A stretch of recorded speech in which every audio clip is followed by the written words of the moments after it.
boleh saya katakan ianya tak mengenal usia, yang mereka tidak bersama-sama, yang mereka tidak lalui kehidupan sekitar tahun 60-an pun dapat merasai bagaimana rancaknya kumpulan-kumpulan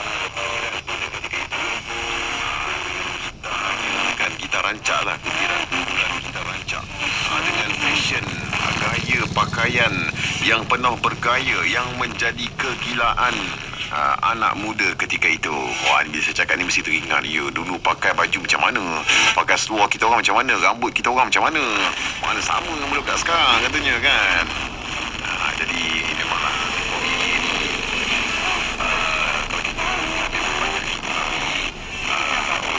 fenomena luar. Tapi itu perkara-perkara yang telah mereka lalui yang menjadi keseronokan mereka. Jadi mungkin koleksi lagu-lagu yang bakal saya udarakan ni, dan ianya juga adalah permintaan anda sendiri, pendengar-pendengar yang telah pun saya muat naik di Facebook. Jadi sebab itulah kita tengok ramai yang ada lagu. Kalau ada juga lagu yang tak kena dengan temanya kan. Minta maaf saya cakap kebanyakannya ada di kalangan rakan-rakan pendengar kita yang minta lagu-lagu yang